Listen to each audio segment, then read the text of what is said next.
Dear students, आज हम कक्षा 10वीं का पाठ 1 रासायनिक अभिक्रियाएं तथा समीकरण में आगे पढ़ेंगे कि किसी भी रासायनिक समीकरण का संतुलन करना क्यों आवश्यक है।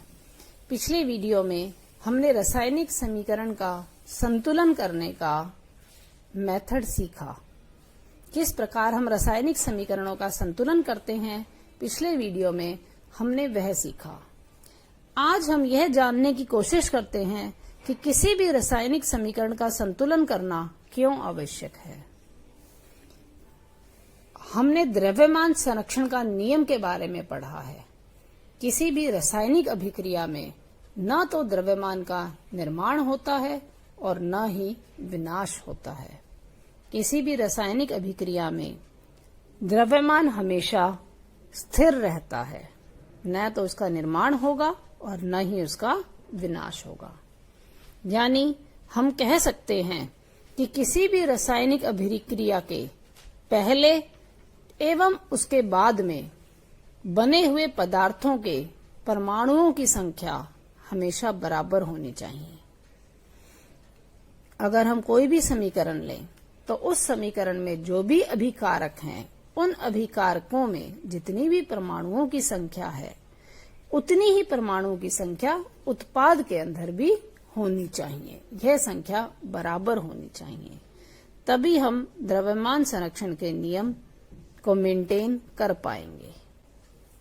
रासायनिक अभिक्रियाएं हमारे पास विभिन्न प्रकार की होती हैं। आज हम 2 प्रकार की अभिक्रियाएं करेंगे, संयोजन अभिक्रिया एवं वियोजन अभिक्रिया।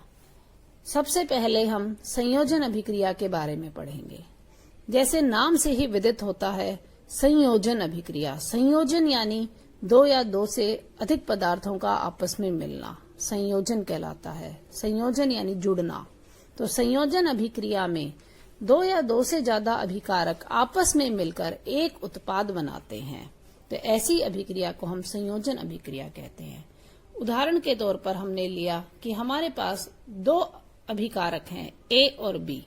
ये दोनों जुड़कर सी उत्पाद बनाते हैं। तो यह एक संयोजन अभिक्रिया का उदाहरण है।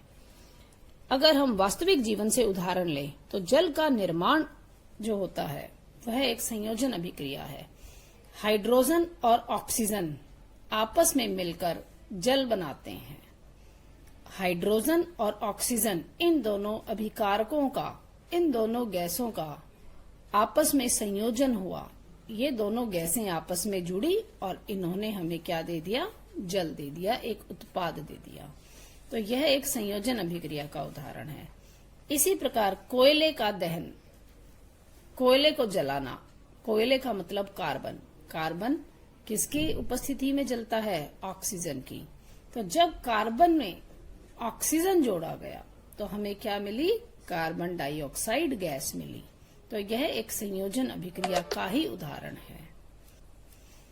इसी प्रकार दूसरी अभिक्रिया हमारे पास है वियोजन अभिक्रिया। इस अभिक्रिया में नाम से ही जैसा पता चलता है कि इस अभिक्रिया में संयोजन का उल्टा होगा।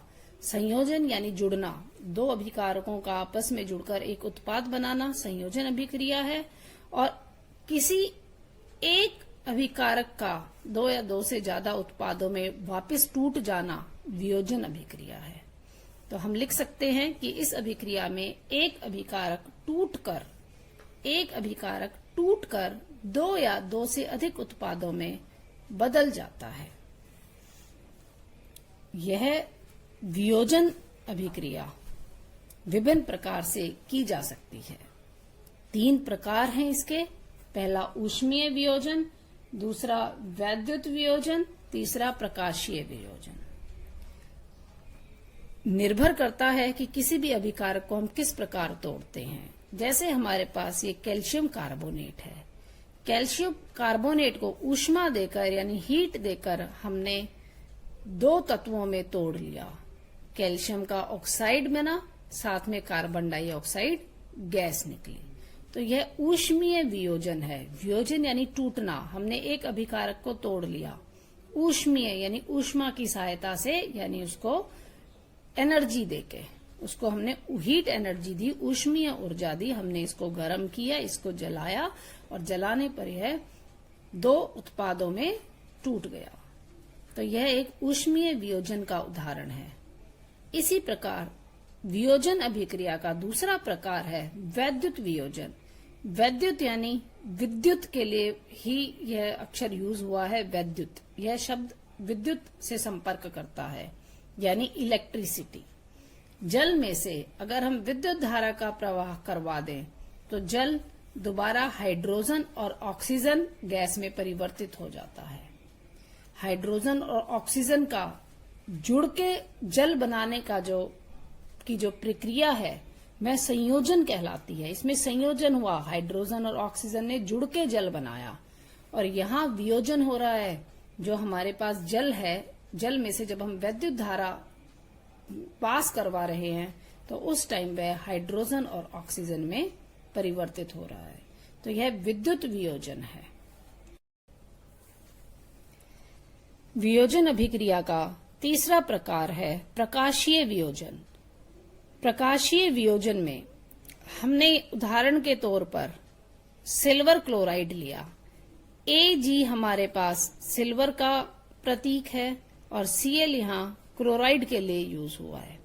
तो सिल्वर क्लोराइड को जब हम सूर्य के प्रकाश में रखते हैं तब सिल्वर और क्लोराइड दोनों अलग हो जाते हैं, यानी यह अभिकारक सिल्वर क्लोराइड टूट जाता है और हमें दो उत्पाद देता है, एक सिल्वर और एक क्लोराइड। इस समीकरण का उपयोग ब्लैक एंड व्हाइट फोटोग्राफी यानी श्याम श्वेत फोटोग्राफी में किया जाता है। पुराने जमाने में जब हमारे घर पे कैमरा होते थे तो उस कैमरे के अंदर ब्लैक एंड व्हाइट फोटो हम डेवलप करवाते थे। कैमरे के अंदर से एक रील निकलती थी, उस रील को धुलवाने पे ब्लैक एंड व्हाइट फोटो बन के हमें मिलते थे।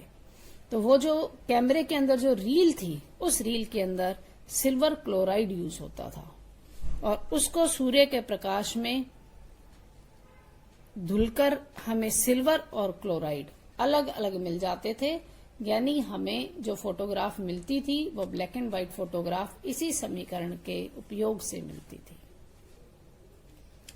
अब आज हमने रासायनिक अभिक्रियाओं के दो प्रकार किए, संयोजन अभिक्रिया तथा वियोजन अभिक्रिया। हमारे पास रासायनिक अभिक्रियाओं के और भी प्रकार हैं जो हम आने वाले वीडियोस में डिस्कस करेंगे। अभी आप इतने पार्ट को अच्छे से इतने पार्ट का अध्ययन कर लीजिए, एनसीईआरटी की किताब से पढ़िए, इन नोट से पढ़िए। आने वाले वीडियोस में हम रासायनिक अभिक्रियाओं के और प्रकारों को भी विस्तार में जानेंगे। धन्यवाद।